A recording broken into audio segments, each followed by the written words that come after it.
Hello students, this video is the continuation class for spectroscopy and this is the lecture number 4. In this lecture we will basically discuss width of spectral lines. ये इसके अंदर दो factor आते हैं, एक collision broadening होता है, एक डॉपलर्स ब्रॉडनिंग होता है। दोनों फैक्टर्स को हम अलग अलग डिस्कस करेंगे। फर्स्ट इस लेक्चर में विड्थ ऑफ स्पेक्ट्रल लाइंस, इसमें डिस्कशन होगा कॉलिजन ब्रॉडनिंग का। तो let us see what this topic is. आप सबसे पहले थोड़ा सा बैकग्राउंड समझिए कि जो स्पेक्ट्रा होता है वो कैसे अराइज होता है। जैसे हमें ये पता है, फॉर एग्जांपल हमारा कोई भी मतलब इलेक्ट्रॉनिक स्पेक्ट्रा है, रोटेशनल वाइब्रेशनल कोई भी स्पेक्ट्रा है, उसमें बेसिक फंडा क्या होता है। For example let us take electronic spectra.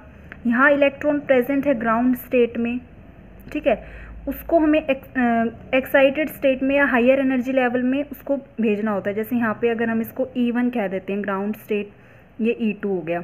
तो ये जो इलेक्ट्रॉन हैं जो ग्राउंड स्टेट में प्रेजेंट हैं वो क्या करते हैं, एक पर्टिकुलर वेवलेंथ या फ्रीक्वेंसी उनको एब्जॉर्ब मतलब वो एब्जॉर्ब करते हैं एक पर्टिकुलर फ्रीक्वेंसी रेडिएशन से, ठीक है। इलेक्ट्रोमैग्नेटिक रेडिएशन से एक पर्टिकुलर फ्रीक्वेंसी वो एब्जॉर्ब करेंगे।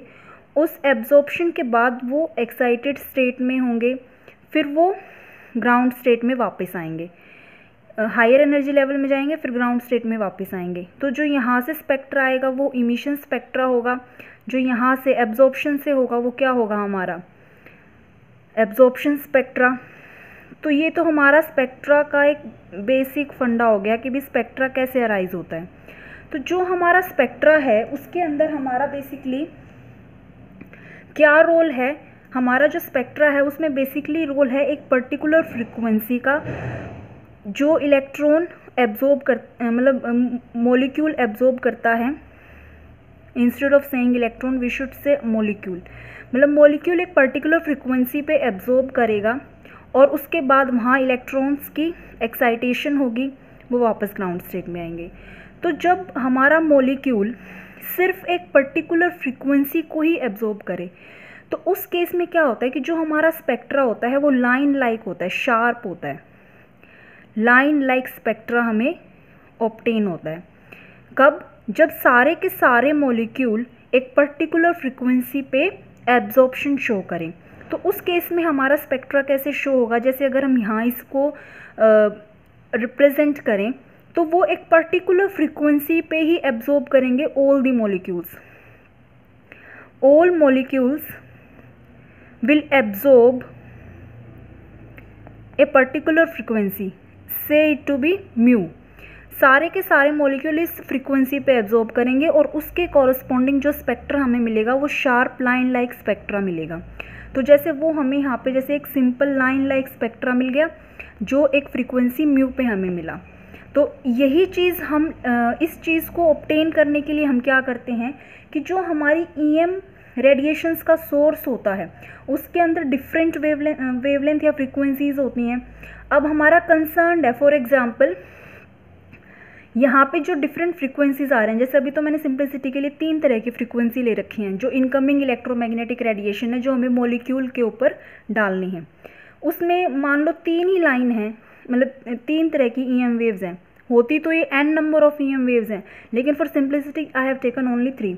एक की फ्रीक्वेंसी म्यू है, एक की फ्रीक्वेंसी लेट अस से म्यू 1 और एक की फ्रीक्वेंसी है म्यू 2, ठीक है। अब ये 3 तरह की फ्रीक्वेंसी आ गई, लेकिन हमें ये पता है कि जो हमारे मॉलिक्यूल हैं वो सब क्या करेंगे, they will absorb only at frequency mu. तो हम यहाँ पे क्या लगा देते हैं, एक स्लिट लगा देते हैं। इस स्लिट का काम क्या होता है कि ये सिर्फ एक पर्टिकुलर फ्रीक्वेंसी की रेडिएशन को ही अपने यहाँ से पास होने देती है। तो जैसे यहाँ से पास हो गई म्यू, और हमारी जो म्यू फ्रीक्वेंसी जैसे ही यहाँ से पास होगी ये सारे के सारे मॉलिक्यूल इसको एब्जॉर्ब करेंगे और एक स्पेक्ट्रा शो करेंगे। तो एक शार्प लाइन लाइक स्पेक्ट्रा हमें मिलेगा। लेकिन ये सब क्या है, ये एक थ्योरेटिकल कंसेप्ट होता है, थ्योरेटिकल कंसेप्ट है ये एक। ऐसा कभी भी जो स्पेक्ट्रल लाइंस हैं वो शार्प हमें ऑब्टेन नहीं हो पाती। इसको थोड़ा सा अब देखते हैं कि ऐसा क्यों होता है। तो इसमें जैसे मान लो ये n नंबर ऑफ मॉलिक्यूल्स हैं, जो हमारे जितने भी मॉलिक्यूल प्रेजेंट होते हैं उनके अंदर क्या प्रेजेंट होता है, रैंडम मोशन प्रेजेंट होता है। सबके सब मॉलिक्यूल्स के अंदर रैंडम मोशन है। लिक्विड में भी होता है, गैशियस मॉलिक्यूल में भी होता है, सॉलिड में भी होता है। लेकिन सॉलिड क्या है, फिक्स, उनकी पोजीशन फिक्स होती है, तो वहाँ पे सिर्फ वो क्या शो करते हैं, दे show only vibrations. Mainly high amount जो रैंडम मोशन की है वो लिक्विड और गैशियस मॉलिक्यूल में शो होती है, क्योंकि उनके अंदर हमारा क्या है, मॉलिक्यूल्स मूव करते हैं। ठीक है, तो अब आप मान लो ये हमने एग्जांपल ले लिया, इसमें जो हमारे जितने भी मॉलिक्यूल हैं वो सारे के सारे अलग अलग तरह से रैंडमली मूव कर रहे हैं। इस रैंडम मोशन की वजह से क्या होता है कि जो इनके इलेक्ट्रॉन क्लाउड हैं वो क्या हो जाते हैं, डिस्टर्ब हो जाते हैं। और जैसे ही इलेक्ट्रॉन क्लाउड डिस्टर्ब हुआ, वो किस वजह से हुआ, रैंडम मोशन की वजह से। इलेक्ट्रॉन क्लाउड डिस्टर्ब होते ही जो मॉलिक्यूल एक पर्टिकुलर फ्रीक्वेंसी पे एब्जॉर्ब कर रहा था स्पेक्ट्रा शो होने के लिए, जैसे मॉलिक्यूल एब्जॉर्ब कर रहा था एट फ्रीक्वेंसी म्यू, अब क्या होगा, इस मॉलिक्यूल के अंदर क्या हुआ, इसके इलेक्ट्रॉन क्लाउड डिस्टर्ब हो गए due to various random motion. तो ये इन मॉलिक्यूल्स में से कुछ मॉलिक्यूल ऐसे हैं जो अभी भी म्यू पे ही एब्जॉर्ब करेंगे, जिन्होंने रैंडम मोशन शो नहीं किया है। जहाँ हमें रैंडम मोशन नहीं मिला वहाँ तो वो मॉलिक्यूल अभी भी म्यू पे ही मतलब स्पेक्ट्रा देंगे। लेकिन ऐसे मॉलिक्यूल जहाँ रैंडम मोशन हुआ है, जहाँ रैंडम मोशन हुआ है, वो पोर्शन मॉलिक्यूल का वहाँ पे क्या हो गया, इलेक्ट्रॉन क्लाउड उनका डिस्टर्ब हो गया। तो वहाँ के जो इलेक्ट्रॉन्स हैं दे will absorb at different frequency. अब वो कोई डिफरेंट फ्रीक्वेंसी पे एब्जॉर्प्शन शो करेंगे, थ्योरेटिकल फ्रीक्वेंसी पे वो एब्जॉर्प्शन नहीं दिखाएंगे। थ्योरेटिकल फ्रीक्वेंसी पे सिर्फ वही मॉलिक्यूल एब्जॉर्ब करेगा जो जिसके अंदर मोशन नहीं हुआ, जो फिक्स है अपनी पोजीशन के साथ। तो ये मैंने यहाँ पे शो कर रखा है। मान लो जो मैंने कलर्ड कर रखे हैं मॉलिक्यूल, मान लो ये वो मॉलिक्यूल हैं जो अभी भी फिक्स हैं, जिन्होंने कोई मोशन शो नहीं किया। तो ये जो मॉलिक्यूल हैं ये तो अभी भी, मान लो इसको मैं यहाँ पे दिखाती हूँ, ये सारे मॉलिक्यूल जो हैं, जो कलर्ड मॉलिक्यूल्स हैं, ये तो अभी भी किसी एक फ्रीक्वेंसी म्यू पे ही स्पेक्ट्रा देंगे, जो एक लाइन लाइक स्पेक्ट्रा हमें पहले मिल रहा था। लेकिन कुछ ऐसे मॉलिक्यूल हैं जिन्होंने रैंडम मोशन शो किया, और उस रैंडम मोशन की वजह से क्या हुआ, इनका जो इलेक्ट्रॉनिक क्लाउड था वो क्या हो गया, डिस्टर्ब हो गया।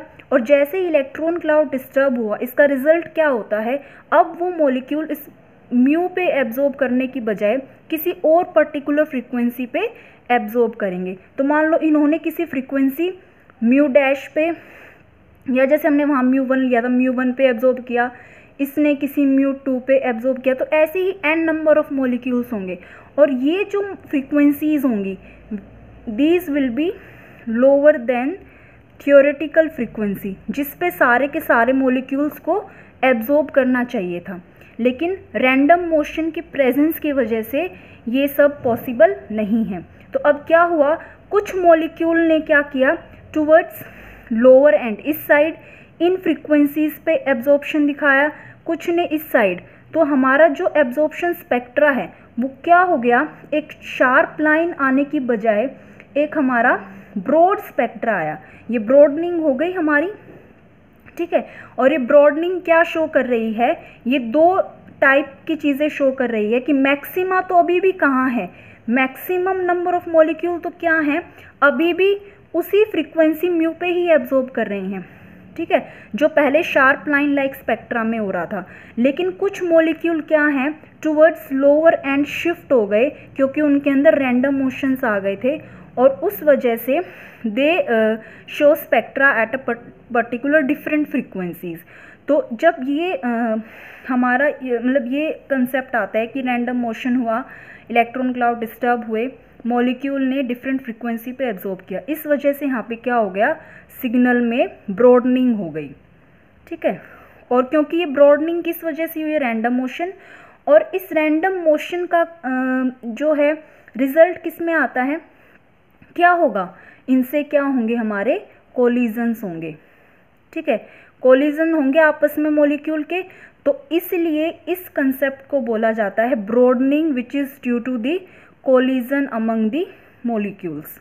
ठीक है, अब ये सबसे ज़्यादा कहाँ देखने को मिलेगा, जहाँ कोलिजन हमारे क्या होंगे, ज़्यादा होंगे, मतलब जहाँ कोलिजन की अमाउंट मैक्सिमम हो सकती है। तो कोलिजन की अमाउंट मैक्सिमम कहाँ होगी, लेट अस सी। लिक्विड स्टेट ले लेते हैं और एक ले लेते हैं गैशियस स्टेट। देखो कोलिजन जो है सॉलिड स्टेट में तो क्या होंगे, नेग्लिजिबल होंगे, क्योंकि वहाँ पे तो जो सॉलिड स्टेट के मॉलिक्यूल हैं उनकी मूवमेंट ही पॉसिबल नहीं है ज़्यादा, वहाँ तो सिर्फ क्या प्रेजेंट है, ओनली वाइब्रेशंस। ठीक है, उनकी पोजीशन तो फिक्स रहती है लेकिन वो सिर्फ वाइब्रेशन शो करते हैं। अब रह गई हमारी लिक्विड और गैशियस स्टेट। गैशियस स्टेट में मॉलिक्यूल मूव कर सकते हैं, कोलाइड भी कर सकते हैं, लेकिन वहाँ पे क्या है, they are farther away from each other, distance ज़्यादा होता है। लिक्विड एक ऐसी स्टेट है जहाँ पे मॉलिक्यूल क्लोजर भी होते हैं और ईजिली कोलाइड भी कर सकते हैं। तो लिक्विड स्टेट ऐसी है जहाँ पे क्या होगा, रैंडम मोशन या उन रैंडम मोशंस की वजह से कोलिजन क्या होगा, मैक्सिमम होगा। तो यहाँ से हम कंक्लूजन क्या निकाल सकते हैं, मैक्सिमम फॉर लिक्विड स्टेट क्या है, मैक्सिमम हमारा जो कोलिजन ब्रॉडनिंग है वो हमारी मैक्सिमम किसके लिए है, लिक्विड स्टेट के लिए है। सॉलिड स्टेट में होगी यस, लेकिन इसका एक्सटेंट क्या रहेगा, वेरी लो, क्योंकि यहाँ पे सिर्फ हमारी क्या प्रेजेंट है, ओनली वाइब्रेशंस प्रेजेंट हैं। मॉलिक्यूल की पोजीशन क्या है, फिक्स है, लेकिन कुछ ना कुछ मूवमेंट तो हो रही है इस वजह से भी, और इस थोड़े से रैंडम मोशन की वजह से जिसका एक्सटेंट वेरी वेरी लो है, इसी वजह से स्पेक्ट्रा क्या होगा हमारा, लाइन लाइक नहीं मिलेगा। कहीं ना कहीं कोई ना कोई मॉलिक्यूल किसी दूसरी फ्रीक्वेंसी पे एब्जॉर्ब करेगा और उस वजह से वहाँ पे क्या हो जाएगी, ब्रॉडनिंग हो जाएगा सिग्नल के अंदर। तो कंक्लूजन हम क्या निकाल सकते हैं कि जो हमारा लाइन लाइक स्पेक्ट्रा है वो एक थ्योरेटिकल कंसेप्ट है, प्रैक्टिकल कंसेप्ट नहीं है, थ्योरेटिकल कंसेप्ट है, very difficult to obtain, very difficult to obtain. ठीक है, सब केसेस में ब्रॉडनिंग होगी ही होगी सिग्नल के अंदर, और ये ब्रॉडनिंग मैक्सिमम होगी for liquid state. Okay students, so एक बार इसको कंक्लूड कर देते हैं कि इसके अंदर जो हमने मेन पॉइंट्स पढ़े हैं वो क्या क्या हैं। कोलिजन ब्रॉडनिंग हमने पढ़ा है, broadening of signal due to collision, this is mainly responsible for the width, मतलब वहाँ ब्रॉडनिंग शो कर देता है of spectral lines in the UV invisible region. सिर्फ इसी रीजन को इन्होंने मेनली क्यों बोला हुआ है, क्योंकि इसके अंदर जो ट्रांजिशंस होती हैं वो प्रेजेंट होती हैं between electrons in outer shell. तो अभी मैंने पढ़ा था जो इलेक्ट्रॉन क्लाउड है वो ही डिस्टर्ब होता है, और उस डिस्टर्बेंस की वजह से ही क्या होता है, एक अदर फ्रीक्वेंसी पे हमारा एब्जॉर्प्शन होता है, और जैसे ही अदर फ्रीक्वेंसी पे एब्जॉर्प्शन होगा सिग्नल में क्या मिलेगा, हमें ब्रॉडनिंग देखने को मिलेगी। तो when the molecule in gaseous और liquid state collide with each other, their molecular shape changes, electron clouds are deformed या disturbed. As a result, such molecule absorb at some other lower frequency than the theoretical value. Thus, spectra constitute of spectral lines having a width. मतलब वहाँ पे क्या हो गया, spectra हमारा broad हो गया. So here this topic is completed. In the next section we will discuss Doppler's broadening. Doppler's broadening भी क्या करता है, सिग्नल को width देता है. So if you have any doubt regarding this one, then you can ask in the comment section. Okay students, thank you and have a nice day.